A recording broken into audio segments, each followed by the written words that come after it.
Hi, everybody, and welcome back to the GallowgateShots podcast on the GallowgateShots YouTube channel. And it's myself, Chris, your host tonight, joined by the ever-present Decker as well for our instant reaction to the Dortmund game where Newcastle were at the hands of a 2-0 defeat. Decker, I think, as you can probably tell by my voice, I'm pretty deflated with that one, and it's nothing down to the lads, or I can't put any blame on anybody's door or anything like that. It's just, it was a tough one, Dick, and it was always going to be a tough ask going into this one with obviously the injury list, the suspensions which we're having, so on. It just seemed that step too far tonight, didn't it? Yeah, I think you're probably not nail on the head there, mate. I think we'll just end it now. I think that's really, really true. I think it's just we've played some really tough games, like over the last few weeks. The injury list is mounting. The players that we have got fit are playing a lot of minutes of football. You know what I mean? And I just feel that playing Saturday night in what was as we said, a battle on Saturday night, late on, and then play so early, Tuesday. Maybe if it was on the Wednesday, that extra day, I don't know, but it may be just a step too far for, I think. Yeah. So we'll just jump straight in the starting lineup, Dick. I think most people were shocked when the starting lineup, and just to quickly go through, we had Pope in goal, Trippier, Lascelles, Shaw, Hall, Bruno, Longstaff, Joe Linton, Livramento, Willock, and Wilson. I think obviously the shock there was that a lot of people expected Hall to be pushed on the left-hand side, then obviously on the left-hand and wing, I mean. Then Trips coming in at left back and Livramento coming in at right back. Then we saw pretty much straight away that it was obviously going to be Tino on the right wing. But were you shocked to see Gordon and Miggy both dropped into the bench? Yeah, I probably was. Not Gordon. I have to say not Gordon, because I felt like Gordon looked like he was carrying something, or just his legs were gone a little bit towards on Saturday. But Miggy, I would say yes. I was surprised, and I think the one thing I would say about our game, right, is pace, right, and pace in the wide areas is so important. And this is no knock on Tino playing right wing there, but Joe Linton on the left as well. There's no pace there. That electric burst of pace just isn't there. And I think in the first half you could see that. Like, you could just see it. We just didn't have the legs out wide to cause them any real type of trouble. So I was a bit surprised that one of them didn't start. But if you're going to ask us out the two, Gordon I probably understood given how tired he looked on Saturday, but Miggy was a surprise. Yeah, the left-hand side, obviously, with Hall coming out left back, that's just because of everything which has happened the last few weeks. Obviously, Dan Burn goes off injured at the weekend, so he's out for a few months. The week before, you just had Target as well go off injured, so he's got a muscle injury there as well. And we're on the bones of arse, really, when it comes to that left back position. The only other options, like I said at the start, is shifting Trippier across onto that left-hand side, which we saw against Arsenal in the second half as well. What did you think of Tino on the right-hand side? Personally, if I just start off, I feel as if we lost a lot of that creativity which we had on the right side. And by creativity, I mean the connection which the likes of Almiron and Miggy have on there, and Longstaff as well, and Bruno through all four in that area. I felt we lost that a little bit. And there was at times where Tino and Trips were basically sat on top of each other.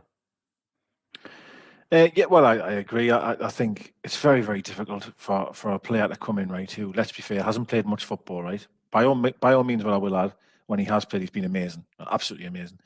But then also to play him in a position which is it's unorthodox for him. I know he can play there, but in a game of that magnitude, it's very, very difficult for him to come in. And as you say, we definitely lost that. You could tell. I thought Trippier had a really poor game tonight. But I think some of that, certainly in the first half, was maybe because he didn't have Miggy in front of him and being able to have that sort of coordination and partnership that them have. But yeah, I think the balance didn't seem the same. It didn't seem right. That's no knock on him. I'm not criticising him. It's very, very difficult, as I've mentioned, to come in to play in that position. You haven't played there very often. It's really, really difficult. It just goes to show you though how much we're struggling for bodies, where we're putting someone who hasn't played much football, who when he has played as a right back, and we're putting him right wing. It's very tough. I don't think there's any harm in saying that Dortmund controlled that game. Majority of it, obviously, I would say. Obviously, we'll touch on the very start of the second half. Things change ever so slightly. Yeah, I thought so. Yeah.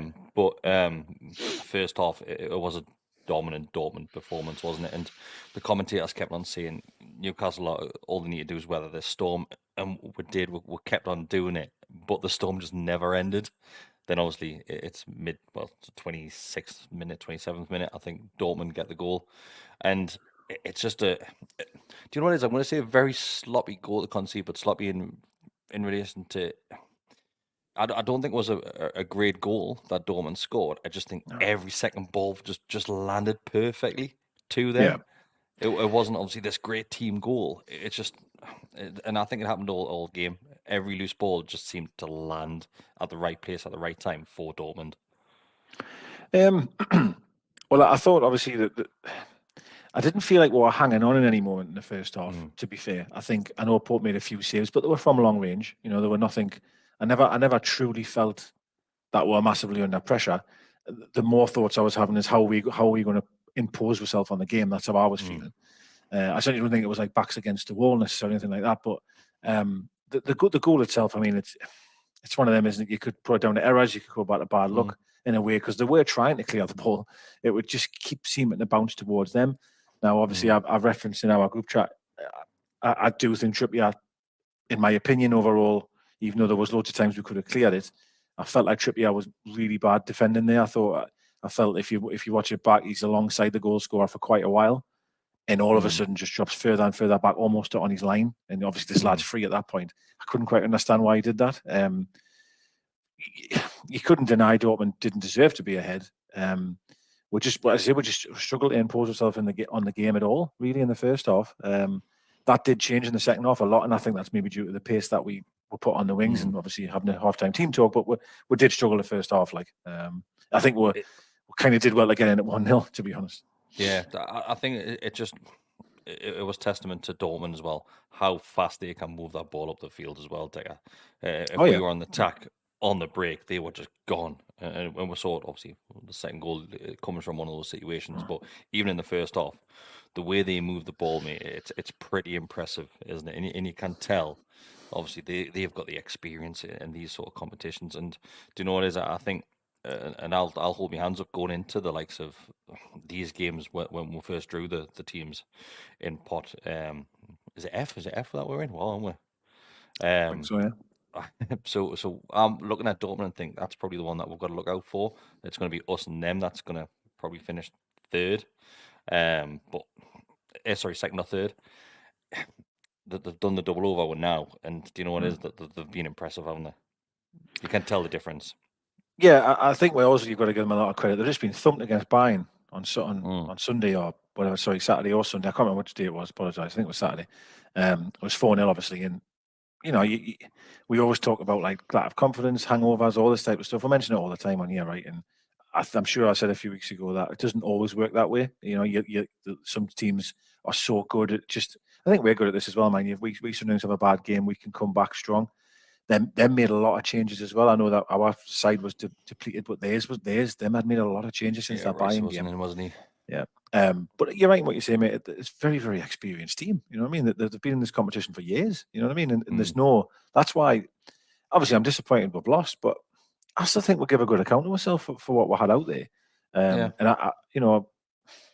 yes, there was more quality for them. I have to agree with that. But I don't think we didn't embarrass ourselves by any stretch, in my opinion. No, of course not. And I think obviously with the injuries that we have, they've massively hindered us. And you look at that scoreline tonight and think 2-0 away to Dortmund isn't that bad of a result, considering if you look at the bigger picture with the injuries which we had and the team which had to be fielded out. Eddie Howe didn't really have much choice. No, he didn't. And there's a moment which we will come to where I have to say, right, that's a game-changing moment if Joe Linton scores that. It goes, to 1-1. We're in the ascendancy. I thought we dominated the ball. I thought we're passing in the first half, let we're down a lot. I thought we were very sloppy in possession. Yeah. Very sloppy, actually. But I thought the second half we improved that, and I thought we kept the ball well. We certainly the first 10 minutes of the second half, I don't think you could have started it any better, to be honest. I thought we played really well in that period.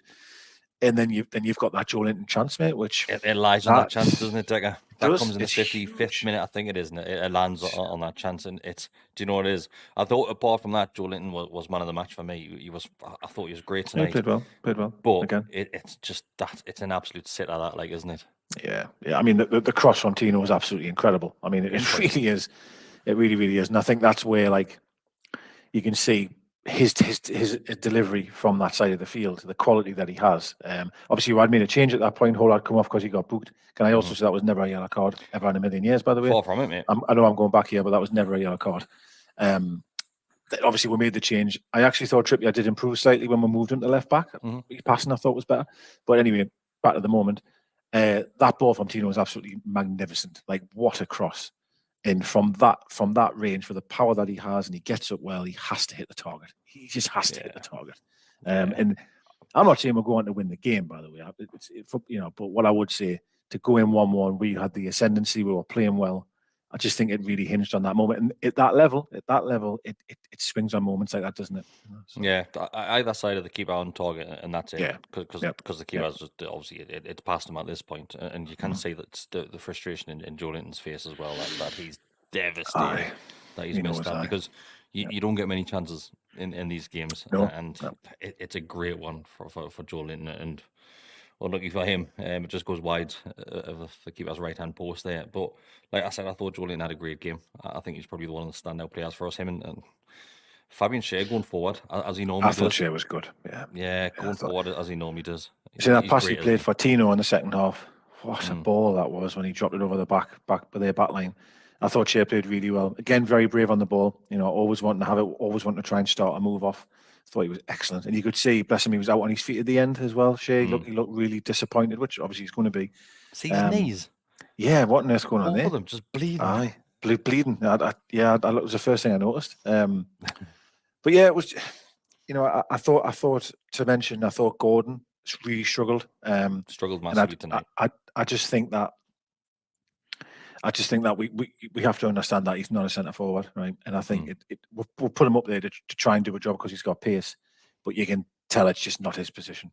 Certainly at that level. I'm not saying against Bournemouth he couldn't do a job. No disrespect to Bournemouth here, but you are playing away in the Champions League here, and you're putting someone up top who really it's not his position. And I think it screamed that tonight when he came on. It's just not his position. I'm with you. I think Decker, if obviously worst case scenario, then yes, he can come in and do a job there if needs be. And I think this is probably the position which we find ourselves in now, that we don't have a striker to come in after the likes of, obviously, Wilson is off. He's obviously injured. He's not back until the international break now. After the international break, so we don't have any option there. And obviously the news after the game. Mr. Positive himself, Craig Hope, has said that Eddie Howe doesn't know, obviously, the severity of Callum Wilson's injury. If he's going to be fit enough to play Bournemouth, obviously we'll know the history which Callum Wilson has with injuries. There's no chance we'll see him Saturday, isn't there? There's no chance you see him Saturday. I think you've got to almost cut your losses on that one, a bit like the Bruno. We're all happy that Bruno misses the Bournemouth game. I almost feel that with Wilson, I hate to say it, but you've got to take on the chin, right, and try and get through the Bournemouth game without him. Because I think if you play him, I'll reference Murphy for a second, you could get a situation like Murphy. Not that his arm's going to fall off. What I mean is you kind of force him to play and go on, son, you're all right. And then bang, and you might lose him until the new year. And that we cannot afford that. We cannot afford that. So we're in a spot about that. We're in a big spot about that before we even went into the game. We've come out of it in worst case scenario. I think losing another striker. There's been a lot of chat in our WhatsApp group about obviously going into the season with only 2 strikers, known for fine well that Callum Wilson's injury record isn't the best. Obviously, the issues with Isak had last season. I'm taking the Isak one with a pinch of salt, because the injury which he picked up when he first signed was, I think it was an ankle injury. That wasn't him being injury prone. It was just bad luck at that point. Obviously, as the season's gone on now, he has picked up a few injuries since obviously signing for Newcastle. What's your thoughts on that? Do you think that was a mistake by the club, or are you in the same opinion with me, where a third striker is very hard to come by, especially a third striker of any decent quality? Listen, hindsight's amazing, isn't it? Right now, of course, I'd love a third striker. Nobody more, well, maybe Eddie Howe actually, but nobody more than Eddie Howe would love a third striker at the minute, right? And I think if we're being really honest, probably the likes of Chris would, if the financial deal hadn't worked and financial fair play and all the rest of it, Chris would have been the option and would have been quite happy to sit there, right, for all these weeks and all these months. But to your point, I just find it difficult to try. I mean, I've never sat in a negotiation room with a player in my life, right? But I'd imagine it must be difficult to say you're coming in as third choice. Now, he's either got to be incredibly young and he's learning, or he's incredibly old and he's willing to just take a bit of a paycheck and come in and do a job. I mean, it's a fair point to say. It's a fair point for someone to say, like, we should have known what Wilson's injuries are like, and we can't rely on Isak because he's going to get hurt as well.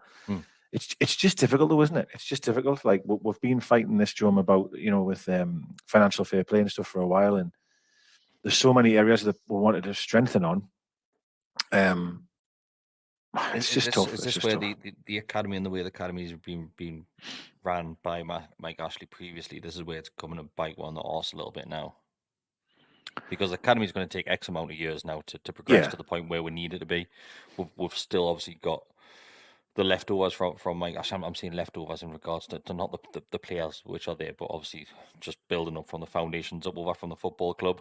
We still have that issue, and it's going to take a while to work out. Obviously, we'll see from the midfield point of view. Miley comes in, and Miley must be 5th, 6th down the list at the moment.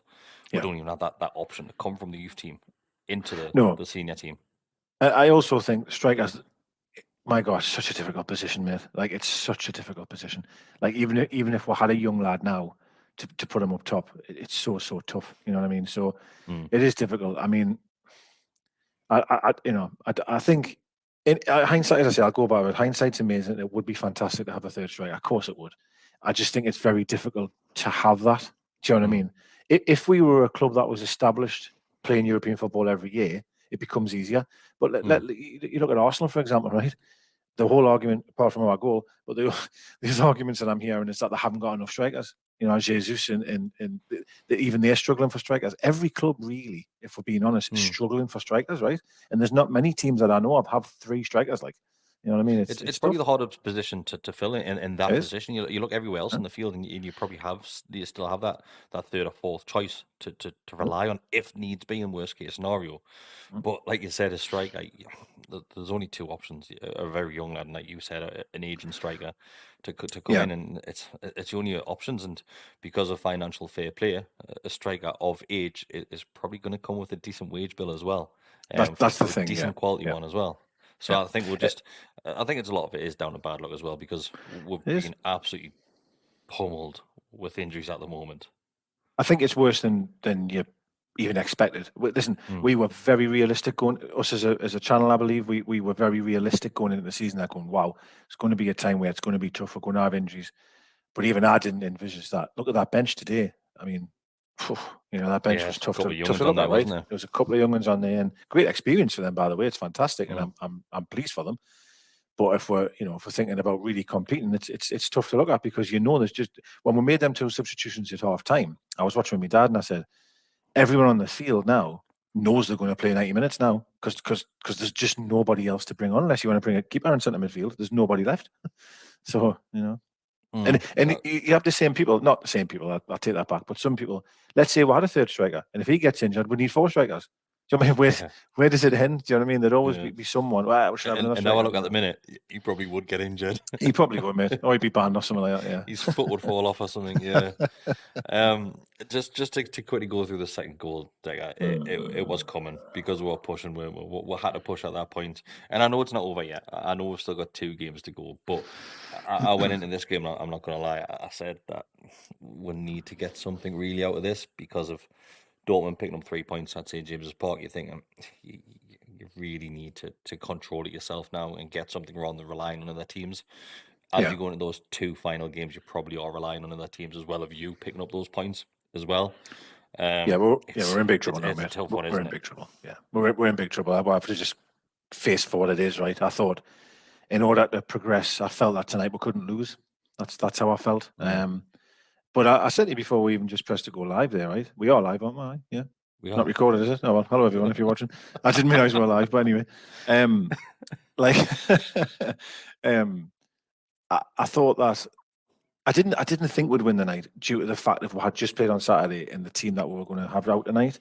But in my head, I was thinking, if we can get a point, if we can just get a point, and that's why I'll go about that. Jonathan chance was so big, right? Because it's 1-1 at that time. And as I say, I still don't think we're disgraced ourselves. But I think we're probably going to have to accept maybe that third at best, right? And can we get the Europa League? Now, some people will say, I'd rather not have the Europa League. And we've had with Champions League little 6 games, and now let's concentrate on the Premier League and maybe attack the Carabao. Maybe that's people's opinion. Now, I don't know what people say in the chat here, but maybe their opinion is to just forget about the Europa League, concentrate on the Premier League.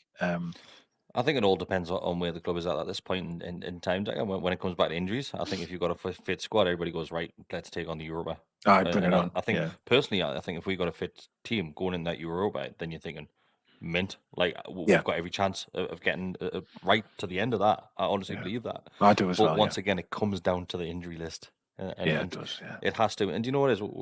We went into that and said that we said at the start of the season that the squad depth wasn't good enough, but I think the squad have probably proved that there's decent players in there that you can rely on. But we're now getting injuries on the depth of the squad as well. And do you know what it is? We've said it a few times. We said it last night on Monday's night show as well. We are literally on the bones of our arse at the minute. And it seems like each game is a struggle to get through without a player getting injured.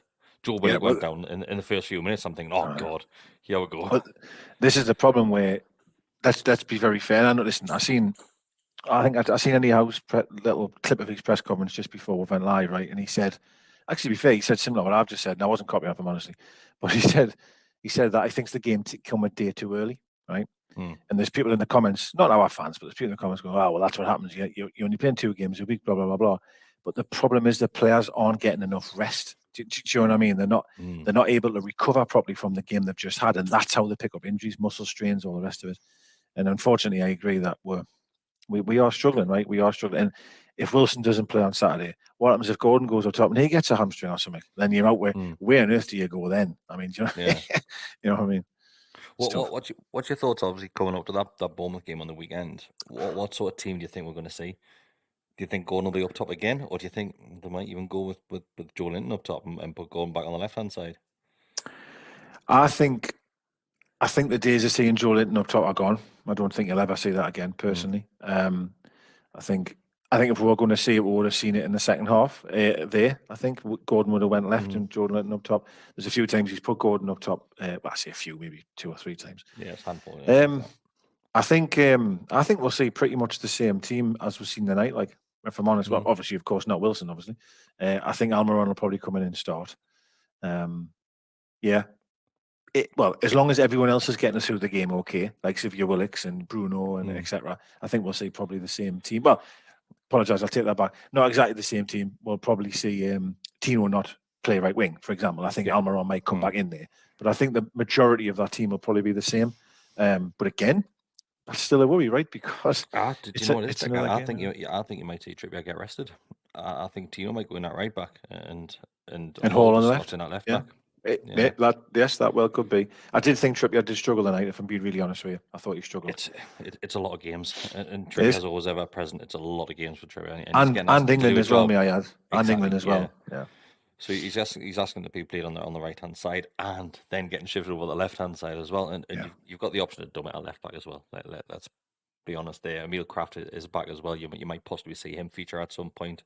We do have options in defence, which was he on the bench tonight? Man United? I can't remember. Actually, I don't know if he was in this.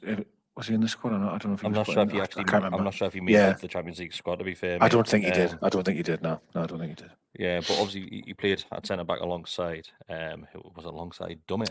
Dummett on, wasn't it? Yeah. I think that's fantastic performance. Yeah. Yeah. So you never know. We might see something like that again. I think the reference on the second goal, kind of went away, just as we always do, right? I was really, really disappointed with that second goal. You know, that hurt more than the first, and it was just the manner of it. I was so annoyed with Trippier on that, because I just feel. I remember how long it took to take the free kick. He put the ball down, had a good look. He knows in that moment that we've only got one person at the back. Now, in my opinion, here, I'm only thinking if I was taking the free kick, in my honest opinion, in my mind would be, I cannot go short here. I cannot hit the first man. Yeah. Even if it goes out for a goal kick, yes, no one's going to be happy, but it gives you time to reset. That honestly, that's what I'd be thinking. And he hit the first man, and obviously they broke from there. And questions maybe on Pope's goalkeeping. who knows? I don't know. People can debate that, but it was very, very poor. It was a very, very poor goal to concede. I thought that one. Pochettino doesn't know what to do. He doesn't know whether to go to the man or drop back and cover the other man, which is coming in. He doesn't know what to do. He's got to make a choice. Then obviously he goes and opens his body up, which gives that little bit of space for Brandt to get a strike away. And personally, I think Nick Pope should probably do better and make himself a bit bigger. But Nick Pope's also in no man's land as well. He doesn't know where he needs to stand because it's a counter-attack, a 2-on-1. It's very hard to defend against. It is. I mean, to be fair, I haven't seen a replay of the actual finish itself. I just seen it in real time. So I might be giving a disservice here. I was just a bit surprised that he went with his legs. It was just my opinion anyway. I just thought there wasn't a great deal of power in the shot, but I think we'll have to really mention how that breaks happened. I have no problem, by the way, that we pushed up for a goal. I have no problem with that. That's not what I'm questioning. I understand we're chasing the game and it's fine. But it was just the delivery was dreadful, absolutely dreadful. And that's what's cost them. And it was 2-0 and you knew then there was unfortunately no way back. Yeah, you're struggling, but like I said, it just goes back to that Joe Linton chance, doesn't it? What could have been if that hit the back of the net? And like we said, yes, we might not have gone on to win the game or even got anything from the game, but it gives you a fighting chance at that moment. And well, it like does. And mentioned, you don't get those chances. You get 1 or 2 a game. Yeah, and that's the thing in this level, right? Like let's be like, like. I felt we deserved. If we had have scored in that moment, we deserved to as well. Because I really felt the second half. I thought we did very well. First 10, 15 minutes, I couldn't ask for much more other than the goal. Right, that's all you could ask for. I think they played really, really well in that period of time. I thought Bruno came into the game a lot more. I thought he was very good in moments in the second half there as well. It's just, I think what you would have to say is, and this is based over 2 games really. They've just had one number, right? They've tactically had that experience. They've just they just look like a team that's been there and done it before. If that makes sense. And there's no harm in that. Sometimes, I mean, we'll learn from it. And I still feel if we had a full strength team, we could have hurt them tonight. Like I do feel that because I don't think the gap was that big. If I'm honest, I really don't between the two sides. It just wasn't meant to be. You've got to look at it. If you had the likes of you got the likes of Botman coming in, you've got Isaac missing, you've got Barnes missing. There's so many players in that squad that could have came back in and improved the game. They could have at certain points in that game, but the options from the bench as well, we knew they were limited. I think Gordon and Mickey coming on at half time, yes, right decision to make. There wasn't really any other decisions to make throughout the game because that was all Eddie Howe at his disposal. And like you said, I think Gordon, the amount of graft that he's been putting in the last few games, he's absolutely blown out of his arse at the minute, and that's probably why he did start on the bench. Yeah, I feel that. I mean, the Arsenal game, I felt that as well. I mean, he scored, full credit, and again, we're asking him to play in a position that he's not used to, and I am not in Gordon at all. He's arguably player of the season. I just feel that you can just see it. You can just see it that he's just not. I'm not saying it's bad form. He's just looking not quite as sharp as what he was. Tired. And that's to be expected when you've played 100 games in a month. You know what I mean? I mean, Christ. I mean, we've laughed and joked, right? I'm tired. I'm tired. Like, do you know what I mean? Because it feels like it's every 2 days we're playing, and we're just fans watching. So Christ knows what it must feel like for the players. It is tough. Just to wrap it up. Yeah, just to wrap it up as well, Decker. There's absolutely no shame in that result. Right? There's not from where we are right now. I think coming into the Champions League, we all thought, yes, we'll kind of hold ourselves accountable and we'll put on a decent display. I don't think we'd ever get embarrassed in the games that came up. I was really confident going into every single one of the game that we could. Just portray how well we've been in the Premier League, in the Champions League as well. I was really confident, and I think we've done that, and we'll continue to do that as well. And I think we'll have to look at this and think, and this is experience for a lot of these players right now, and that's going to help massively in the future. I couldn't agree more. Honestly, I couldn't agree more. I'm so proud of the players. I'm so proud of the club. Honestly, like losing the game of football in that manner. I'm not opening a bottle of champagne because we've lost 2-0.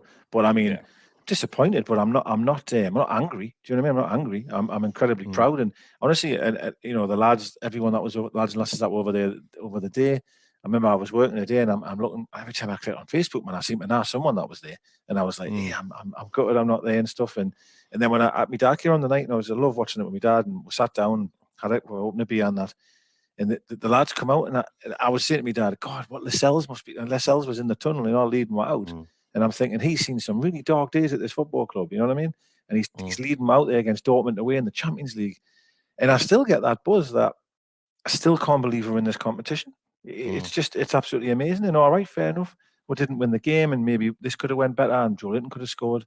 But listen, like, the lads are giving it their absolute best. And you look at the two games we've just had before. We've thumped Man United away. We've beat Arsenal at home.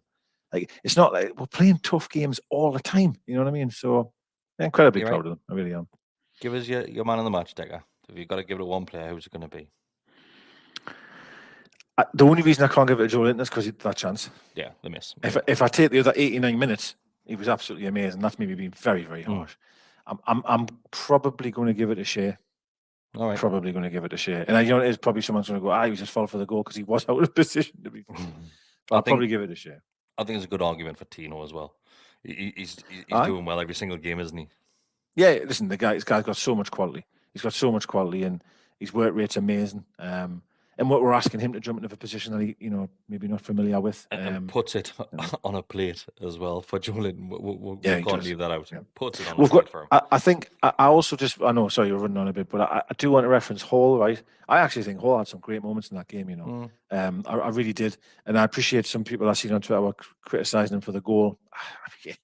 I'm not really, he ushered it along the side, if you like, to try and get out of play, almost away from goal.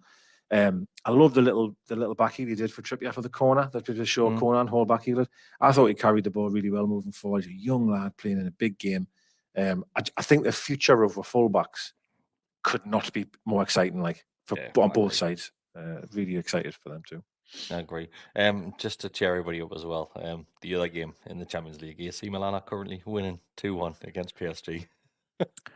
So enjoy the rest of your night, guys. Yeah. It might change. But a current score is Milan 2 and PSG 1. We'd rather PSG, wouldn't we? It's a learning curve, mate. It's a learning curve. It is. We'll just enjoy it. Yeah, that's what I'm trying. Thanks everybody who has been watching this live recording tonight. I know Decker didn't realize it was live, but everybody else did. Thanks for watching. If you've enjoyed this, just like the video. It means a lot to us as well. Become a subscriber. It costs you absolutely nothing to do that. If you do want to give an extra bit back, it does just start at $2.99 a month to become a member as well. You get early access to videos, you get extra content as well, and you get access to the Telegram group as well, which is just full of like-minded Newcastle United fans who are also members of this channel, just chatting all things Newcastle United. And finally, if you are listening to the audio, just give us a 5-star rating once again if you have enjoyed it, and that means the world to us as well. Myself and Deck, I'll see you on Monday night for the Always Smile Faces podcast. There's plenty more stuff coming. You will have the preview for the Bournemouth game. I think Scott is doing a vlog as well. So Scott is in Dortmund at the moment, so he will be getting a vlog based on that as well. And plenty more stuff coming. Thanks, Decker. Thanks, everybody. See you later. Take care.